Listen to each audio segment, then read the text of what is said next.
누가복음 22장 54절로 봉독해 드리도록 하겠습니다. 예수를 잡아 끌고 대제사장의 집으로 들어갈새 베드로가 멀찍이 따라가니라. 사람들이 뜰 가운데 불을 피우고 함께 앉았는지라.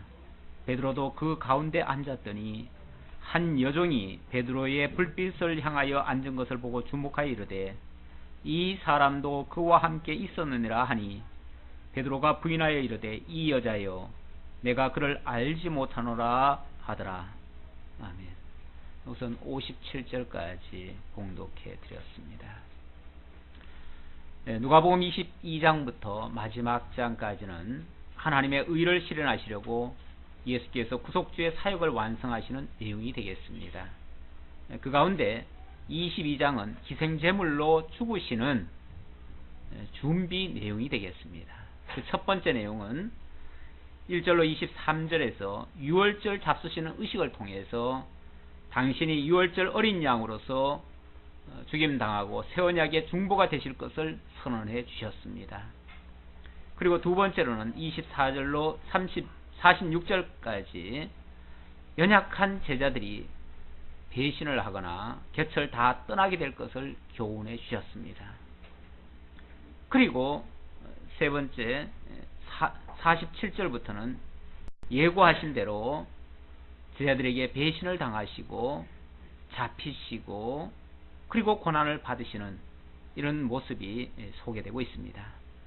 지금 이 세 번째 내용, 바로 배신당하고 잡히시고 고난 받으시는 그 내용을 오늘 말씀 속에서 확인해 보도록 하겠습니다. 물론 지난주에 이미 예수께서는 감람산에서 기도하시다가 바로 유다의 배신으로 말미암아 붙잡히셨습니다. 그리고 예수님께서 미리 말씀하신 대로 베드로는 검을 가지고 내리치다가 강도처럼 결국 예수가 잡히는데 일조하고 말았습니다. 그래서 예수께서는 잡혀서 대제사장의 집으로 끌려가게 됐습니다. 54절 보니까 54절로 62절까지가 예수님의 예고대로 베드로가 3번 부인한 후에 깨닫고 심히 통곡하는 장면인데요. 어쩌면 예수님의 말씀 한마디 한마디가 하나도 땅에 떨어지지 아니하고 좋은 것은 물론이고 우리가 봤을 때 좋지 못한 것까지 그대로 이루어지는 것을 확인할 수 있습니다.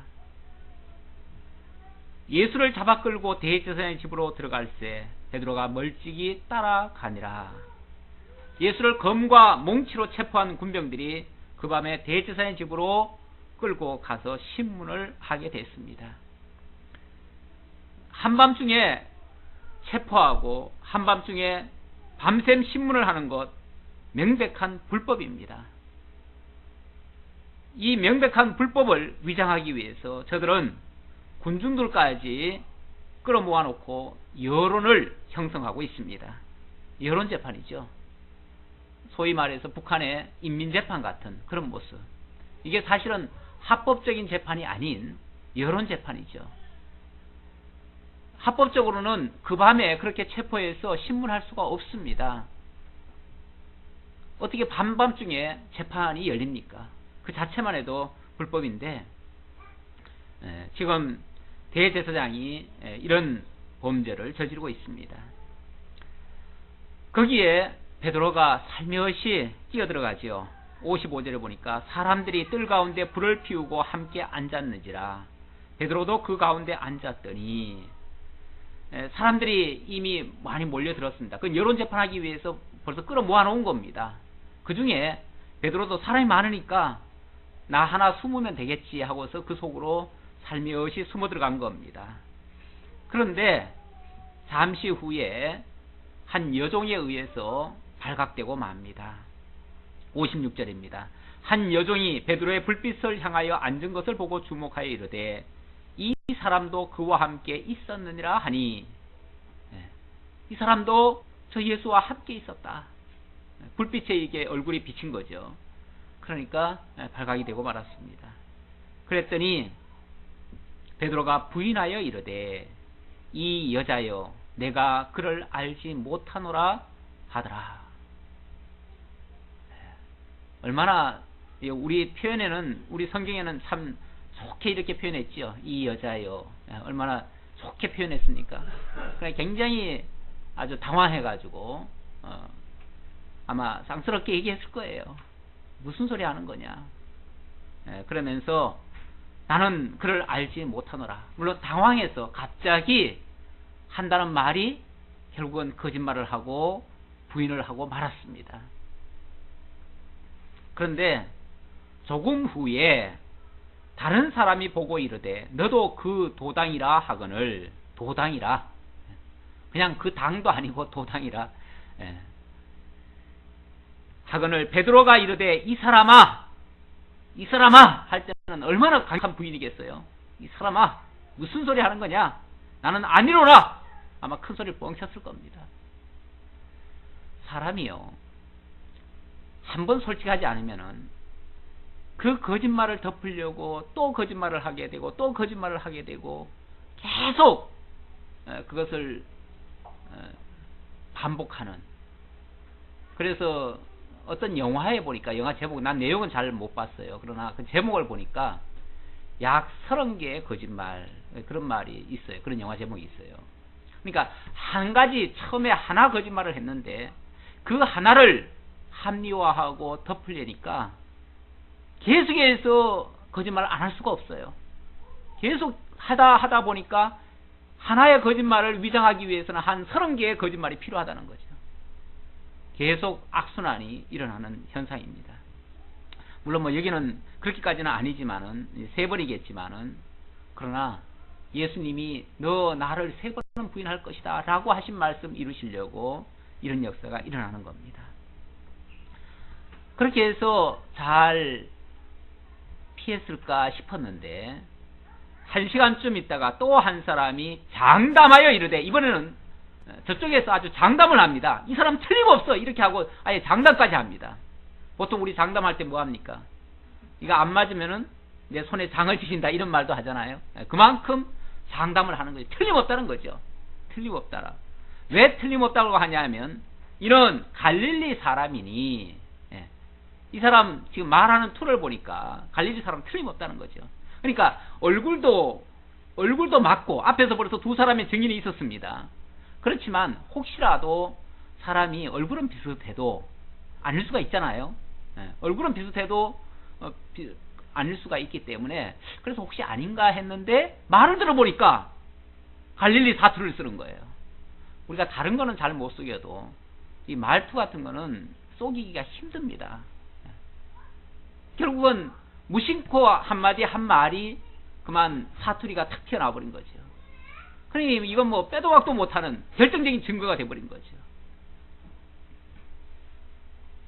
그랬는데 베드로가 이르되 이 사람아 나는 내가 하는 말을 알지 못하노라. 너 지금 무슨 말을 하는지 나는 도무지 그 말의 뜻도 모르겠다. 발뺌을 하려니까 점점 더 강한 액션을 취해가면서 그렇게 표현을 하는 거죠. 세 번째 부인하는 순간입니다. 세 번째 부인하는 순간인데 아직 말하고 있을 때 그 말이 채 끝나기도 전에 곧 닭이 울더라. 닭이 곧 울더라. 닭이 울었어요. 닭이 울었는데 주께서 돌이켜 베드로를 보시니 그때 예수님의 얼굴이 베드로를 향해서 얼마나 측은한 모습으로 바라봤겠어요. 보시니 베드로가 주의 말씀 곧 오늘 닭 울기 전에 내가 3번 나를 부인하리라 하심이 생각나서 그제서야 생각이 나는 거예요. 그동안은 발뺌하기에 급급했고 그거 피하기에 급급했는데, 그러니까 뭐 예수님의 말씀이고 뭐고 생각이 안 났겠죠. 사람들이 당황하거나 갑자기 큰 사건에 부딪히면요, 예수님의 말씀은 생각이 안 나요. 우리도 무슨 일이 딱 터지면은 아이고 하나님이 아니라 아이고 아버지 아이고 뭐 그러면서 어떤 사람을 찾지요.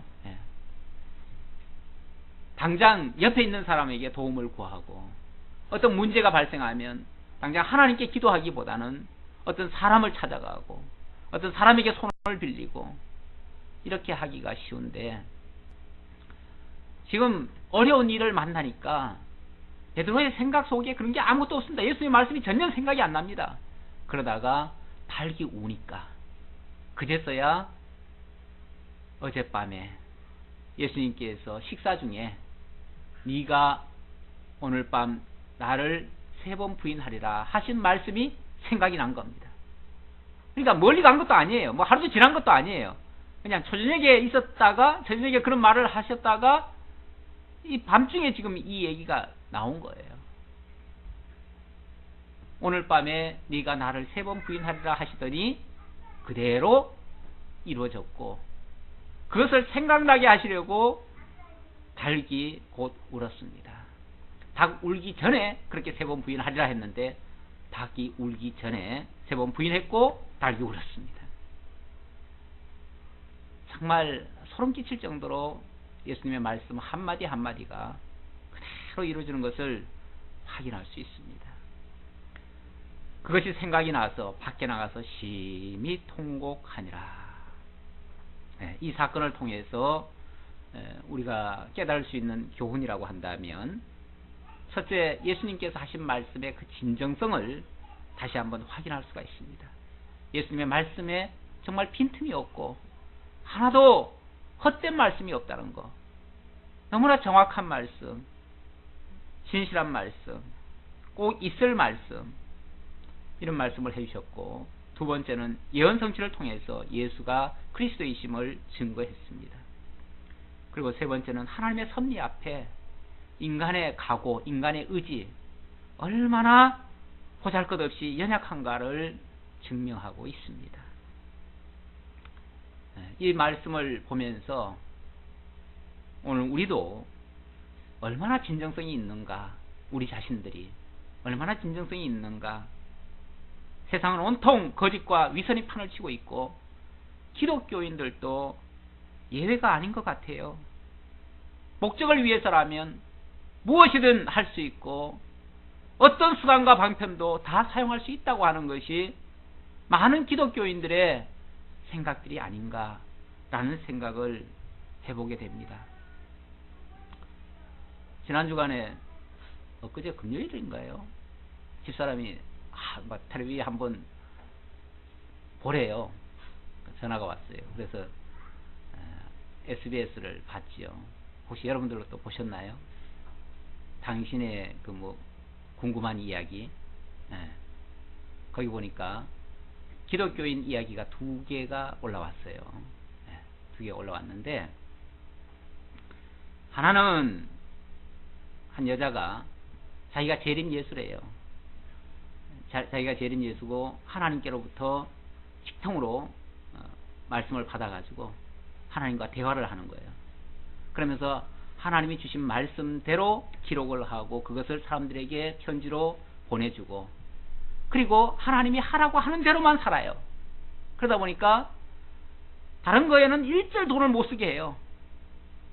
사도 절대 회시 같은 거 못하게 하고 반찬도 못 사게 하고, 그래서 밥은 어떻게 먹냐면 밥 해가지고 소금 찍어 먹어요. 다른 말 하나도 없어요. 그냥 소금만 찍어 먹어요. 그러니 남편이 돈 벌어다 주는 거 전부 다 그냥 자기 그 하나님 말씀 적어가지고 자기가 재림 예수로서 이렇게 우편물로 다 발송하다 보니까 하루에 1,000통 이상을 보낸대요. 그러니 돈이 다 날아가죠. 남편도 참다 못해가지고 집을 나가버렸더라고요. 그러니까 이제 돈 나올 데도 없잖아요. 그럼 어떻게 살아요? 마지막 돈 1, 2만 원인가 남았는데 그 중에서 복권을 하나 샀더라고요. 그래가지고 복권이라도 사가지고 이거라도 해야 되겠다. 그래야 돈이 나와야 뭘 계속 하나님의 일을 할 수 있으니까. 선한 목적인데, 그렇죠? 하나님의 일을 하기 위한 목적인데. 근데 복권 사면 좀 어때요? 하나님이 그 선한 일을 도와주시면 또 안 되나요? 근데 안 되더라고요. 하나님 복권이 당첨이 안 됐어요. 그런 사건이 하나 올라왔고, 또 하나는 시골 마을에, 조그마한 시골 마을에 57억 사기 사건이 일어났어요. 사기 사건이 일어났는데 거기에 주모자가 시한부 말기암 환자예요. 시한부 말기암 환자가 뭐 때문에 한 달밖에 안 남았는데, 살기를 한 달밖에 안 남은 환자가 뭐 때문에 57억이나 사기를 쳤나.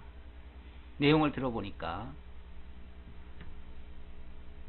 자기가 이제 죽고 나면 가족들이 불쌍하다는 거죠. 그러니까 가족들에게 물려줄 건 없고 사기라도 쳐서 물려줌으로써 가족들을 사랑하니까, 사랑하잖아요. 얼마나 정말 눈물겨운 이야기입니까? 사랑하니까 그 유산 물려주기 위해서 그렇게 쳤다는 거죠. 그런데 그분도 독실한 기독교인이라는 게 문제입니다. 예, 기독교인이 어떤 목적을 위해서, 선한 목적을 위해서 수단과 방법을 가리지 않는 그 모습. 목적이 선하면 모든 방법이 다 가합니까? 목적이 아름다우면 모든 것이 다 용서가 됩니까? 그건 있을 수가 없는 거죠. 그건 기독교 정신이 아닙니다. 그런데 기독교가 어느 순간 세상적인 어떤 목적을 세워놓고 그것을 위해서 모든 수단 방법을 다 동원하는 그런 일들도 비일비재하고 있습니다. 사실 그걸 보면서 다른 사람들은 어떻게 봤는지 모르겠지만 저는 너무너무 사실은 가슴이 아프게 그걸 봤습니다. 우리가 그러면서 내가 생각을 해봤어요. 목회는 왜 하는가? 교회는 왜 다니는가? 그런 목적을 위해서 다니는 것인가? 세상적인 어떤 삶을 위해서, 아니면 많은 사람을 끌어모으기 위한 목적으로, 교제하기 위함으로, 만약 그렇다면 그건 일종의 사업과 다를 바가 없습니다. 그런 모임이라면 굳이 교회일 필요가 없고 차라리 동호회나 어떤 친교 모임이면 충분합니다. 교회를 통해서 만약에 그런 것만을 추구한다면 그것이 바로 위선이 아닐까라는 그런 생각을 해봤습니다. 교회라고 하는 것은 오직 그리스도의 몸이라고 그랬습니다. 거기서는 오직 생명에 관한 말씀이 선포되는 곳이고 말씀을 통해서 하나님을 만나는 곳입니다. 그러니까 반드시 말씀이 있어야 되고 말씀을 통해서 하나님을 발견해야 됩니다. 하나님 깨닫지 못하면 교회는 정말 재미없는 곳이고 의미 없는 곳입니다. 세상 그 어느 단체만도 못한 것이 교회일 수 있습니다. 여기서 뭘 기대합니까? 뭘 여기서 우리가 찾겠습니까? 세상 사업적인 거, 경제적인 거, 또 건강이나 기타 그런 것들을 추구하려면 세상의 어떤 다른 단체에 들어가는 게 훨씬 낫습니다. 만약에 기독교를 통해서 그 본질적인 것을 찾지 아니하고 다른 것을 찾는다면 그 사람은 얼마 못 가서 결국은 예수 필요 없다는 얘기가 나올 수 있습니다. 예수 모른다는 이야기 나올 수 있습니다. 가룟 유다가 왜 가룟 유다가 됐습니까? 가룟 유다는 똑똑한 사람이에요. 사실은 경제적으로 굉장히 재리에 굉장히 밝았던 사람이에요. 계산도 빠른 사람이에요. 그 사람은 예수 따라다닐 때는 제자였어요. 분명히 제자였지만 예수 따라다녀봤자 특별히 경제적으로 이득 얻을 것도 없고 특별히 좋아질 거 없다는 판단이 선 거예요. 그러니까 뭐합니까? 결국 배신할 수밖에 없었어요. 우리가 본질을 놓쳐버리면 신앙은 완전히 헛겁니다. 헛거. 그리고 가룟 유다나 베드로처럼 부인할 수밖에 없는 결과로 만들어집니다. 우리가 신앙 다시 한번 점검해 봐야 돼요.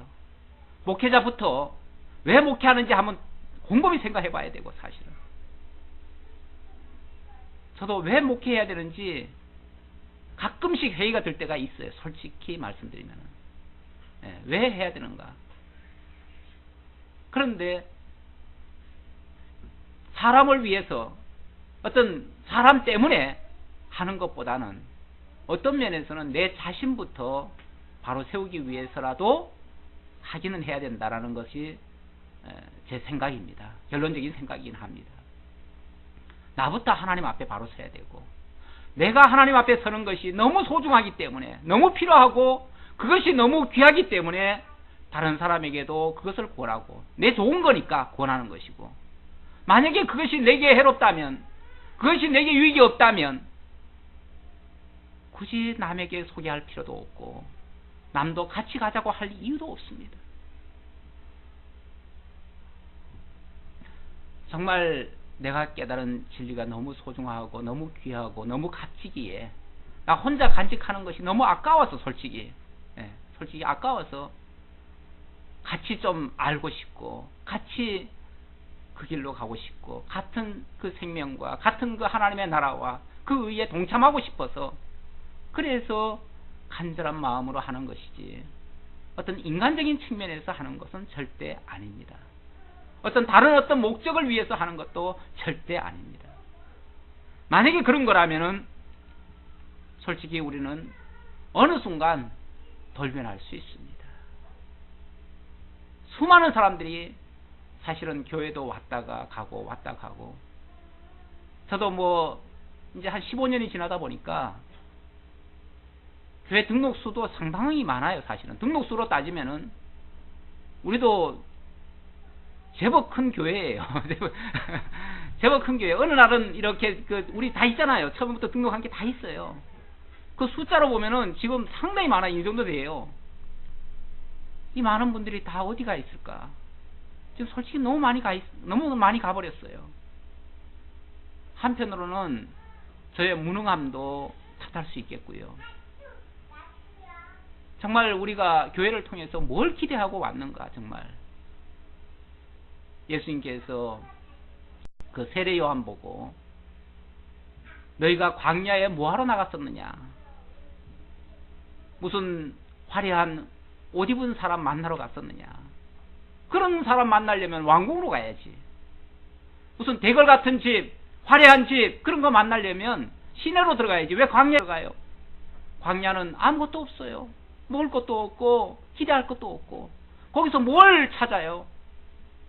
거기에 하나님의 말씀이 있었고 하나님의 약속이 있었고 하나님이 보내신 자 그리스도가 거기로 오게 돼 있기 때문에 그래서 광야에 가서 외치는 자가 된 거예요.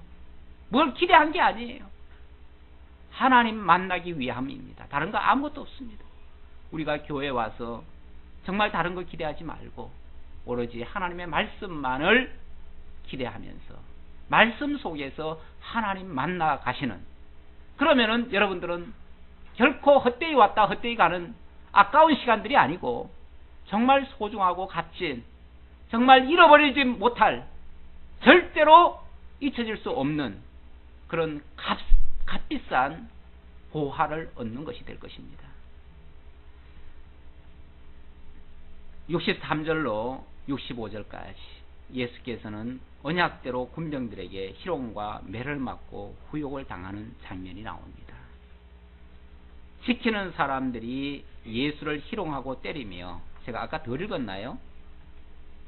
다 읽었죠? 네.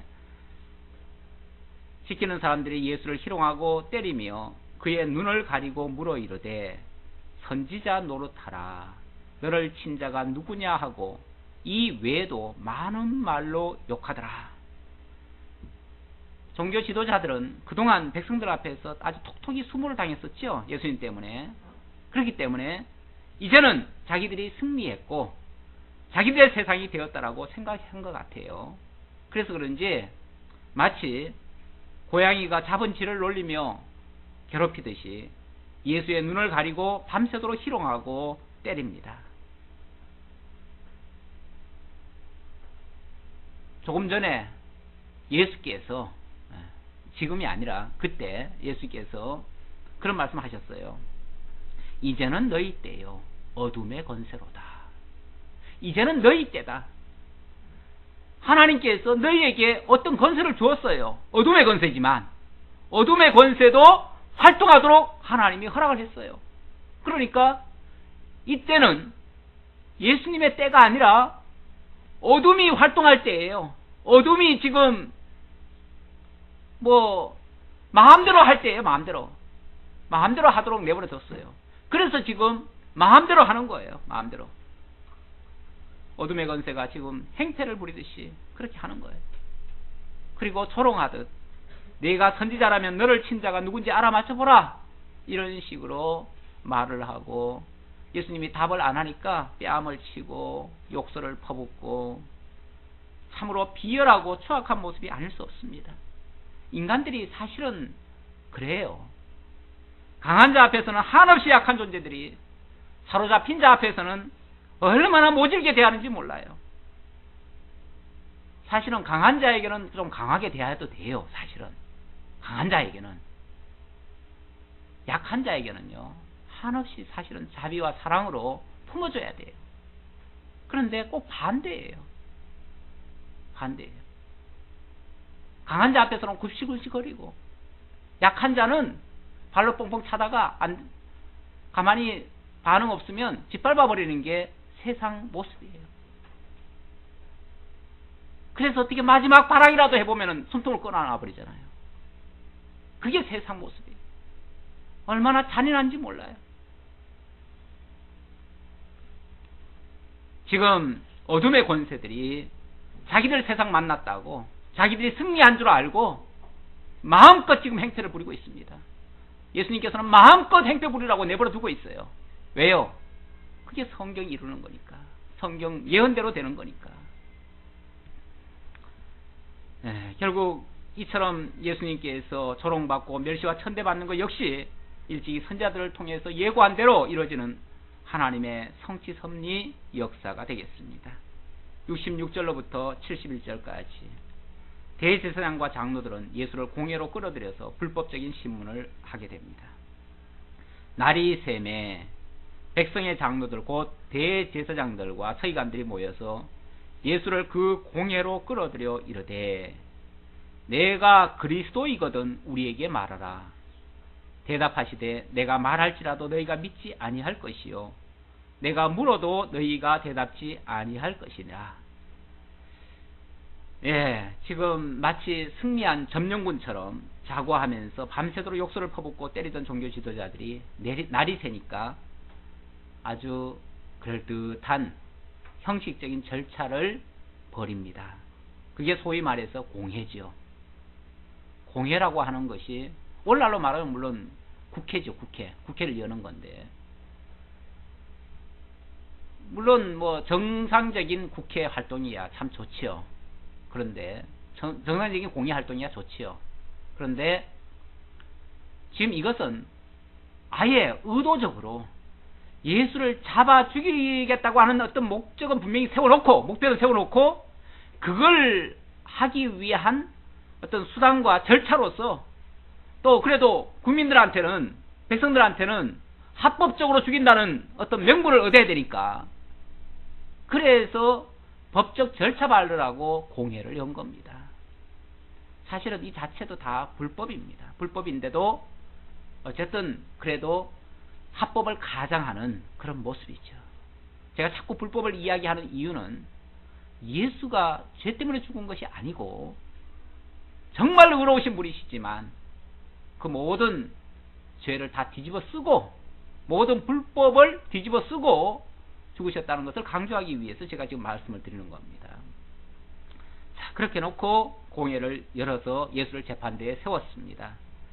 그리고 이제 뭘 잡아야 되니까, 증거를 잡아야 되니까 뭘로 잡냐면 예수께서 그리스도라고 말한 것, 그걸 가지고 이제 트집을 잡고 그걸 증거로 들이대면서, 증거보다도 그걸 하나의 이슈로 들이대고 거기에 대한 답변을 하라고 말을 합니다. 네가 그리스도라고 했으니까 그리스도라고 한 증거를 들이대라, 이렇게 말을 하는 거죠. 그러나 거기에 대해서 예수님께서는 자질구레한 변명을 하지 않습니다. 그래 놓고 내가 말할지라도 않는 이유는 그렇습니다. 내가 말할지라도 너희가 믿지 아니할 것이요. 말을 하면 믿어줍니까? 진실을 얘기하면 진실을 받아줍니까? 어차피 사실은 안 받아주는 그런 세상입니다. 오히려 무슨 말을 하면 그 말에 꼬투리 잡아가지고 그 가지고 더 죄를 뒤집어 씌우는 그런 지금 불의의 세상입니다. 어둠의 권세입니다. 지금 이 예수님을 신문하는 이들의 모습이 바로 그런 모습입니다. 그러니 내가 말할지라도 진실을 말할지라도 너희가 믿지 아니할 것이요 또 내가 물어도 너희가 대답지 아니할 것이니라. 마찬가지로 내가 너희에게 반문을 해도 너희 역시 대답을 안 할 것이다. 진실을 얘기 안 할 것이다 그 말이에요. 피차 간에 사실은 진실이 없습니다. 그러니 명백한 불법 재판이고 정말 보여주기 위한 그런 공예일 수밖에 없는 거죠. 그러나 이제부터는 인자가 하나님의 권능의 우편에 앉아 있으리라 하시니 어차피 진실을 얘기해도 못 알아들을 거지만 그리고 믿지 않을 것이지만 너희들이 볼 거는 볼게 될 것이다. 뭘 봐요? 이제부터 하나님의 인자가 하나님의 권능의 우편에 앉아 있을 것을 너희들이 보게 될 것이다. 이렇게 이야기를 했습니다. 다 이르되 그러면 네가 하나님의 아들이냐? 너 지금 그렇게 말하는 거 보니까 네가 하나님의 아들이란 말이냐? 이렇게 지금 반문을 했죠. 대답하시되 너희들이 내가 그라고 말하고 있느니라. 너희들이 내가 그라고 말하고 있느니라. 뭐 내가 기다 아니다 라고 말할 거 없이 너희들이 지금 하나님의 아들이라고 너희들의 입으로 지금 말하고 있는 거 아니냐. 그들이 이르되 어찌 더 증거를 요구하리요. 우리가 친히 그 입에서 들었노라 하더라. 더 이상 들을 필요 없다. 더 이상 이거면 충분하다. 이것으로 자기들이 정죄하고 싶은 그 제목은 충분히 들을 수 있다. 이렇게 결론을 내렸습니다. 결국 이게 이제 사형 선고죠. 공회에서 공회 최종 결정권은 아닙니다. 원래 공회에서 요즘 우리나라도 보면은 국회에서 뭐 청문회를 하잖아요. 청문회를 하면은 거기서 이렇게 어떤 합의문을 쓰죠. 쓰고 나면은 그걸 갖다가 국회 청와대 보낼 거는 청와대 보내고 또 입법부 또 법원에 보낼 거는 법원에 보내고 그러면 최종 판결은 그쪽에서 하는 거죠. 하는 건데 그런 것처럼 지금 여기서 한다고 해가지고 이게 최종 판결은 아닙니다. 다만 여기서는 더 이상 증거 볼 것도 없이 죽을 죄인이다. 무슨 죄인입니까? 자기가 스스로 하나님의 아들까지 했으니까 신성모독죄죠. 사실은 신성모독죄 이전에 벌써 그들은 자기들의 권력에 도전한 그 괘씸죄가 있고요. 자기들의 명예를 더럽힌 명예훼손죄가 있지요. 명예훼손죄와 그 괘씸죄 플러스 이 마지막으로 신성모독죄. 이러면 뭐 이 정도면은 충분히 사형시킬 수 있는 거죠. 더 이상 듣고 말고 할 것도 없다. 이렇게 결론을 내리고 말았습니다. 그런데 조금만 더 냉정하게 생각해 보면 지금 이 날이 무슨 날입니까? 6월절이에요. 6월절은 이스라엘의 최대 명절입니다. 이스라엘 민족적으로 구원을 받은 날입니다. 민족적으로 구원을 받은 날. 어린 양이 죽어짐으로써 그날 밤에 모든 하나님의 택한 백성들이 구원받은 그 엄청난 날이고 경사스러운 날이고 그래서 명절이라 그럽니다. 명절. 너무너무 정말 기쁘고 복된 날이에요. 그날이. 그래서 평소에는 흉악한 죄인이라 할지라도 그날만큼은 자비를 베풀어서 오히려 방면을 해줍니다. 우리나라도 대한민국이 해방된 광복절 날 특사 내보내잖아요. 그래서 정말 죽일 죄인이라 할지라도 사형해서 무기로 아니면은 장기로 이렇게 감형을 하고 무기수 같으면은 또 경우에 따라서는 특사로 따로 내보내기도 하고 이러는데 전혀 죄가 없는 자를 오히려 죽일 죄인으로 정죄를 해버리고 결국 그날 죽임 당하지요. 죽임 당하는데 그렇게 죽도록 내어주는 이런 역할을 합니다. 정말 인간적으로 생각해 보면 도저히 유월절날 있어서는 안 되는, 있을 수 없는 그런 만행을 저지르는 겁니다. 만행을 저지르는 거예요. 그런데 신학적으로 보면 또 하나님의 섭리사적으로 보면 예수는 그날 죽기로 되어 있습니다. 그날 죽기로 되어 있어요. 왜? 유월절 어린 양으로 죽어야만이 당신의 택한 백성들이 모든 죄악의 구렁텅이 속에 있던, 죽어있던 당신의 택한 백성들이 구원을 받아야 되기 때문에, 그들을 구원하기 위해서. 그래서 저들이 결국은 그날 도대체 인간적으로는 있을 수 없는 일을 저질러 가지고 결국 하나님의 뜻을 이루는, 그 인간의 교활함이라는 게요, 인간의 그 장깨라는 게 결국은 하나님 뜻을 이루는데 이용될 뿐이에요. 지나고 보니까, 결과적으로 보니까 인간들의 그 교활하고 그 악랄함이 뭘 이룬 거예요? 하나님의 뜻을 잃어버린 거예요. 하나님의 더 큰 구원의 역사를 잃어버린 거예요. 진짜 구원의 역사를 잃어버린 거예요. 그렇죠? 잃어버린 게 아니라 이루어버린 거예요. 말을 잘 들으셔야 돼요.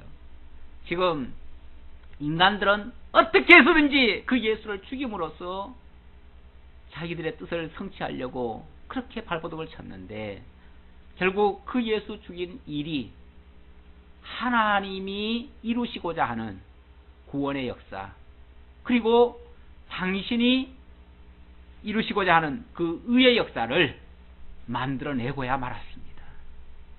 가장 큰 의의 역사, 만인을 위해서 대속의 제물로 죽어지는 의의 역사, 그런 역사가 결국 이루어졌습니다.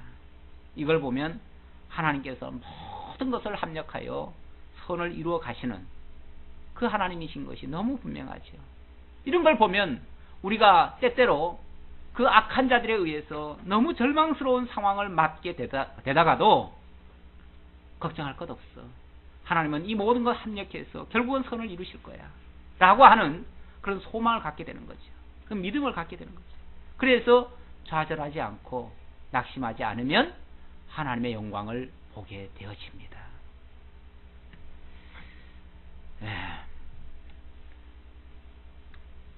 23장으로 23장으로 넘어갈까요 말까요? 오늘 이만큼만 하죠. 이만큼만 하고 오늘은 조금 일찍 마치도록 하겠습니다.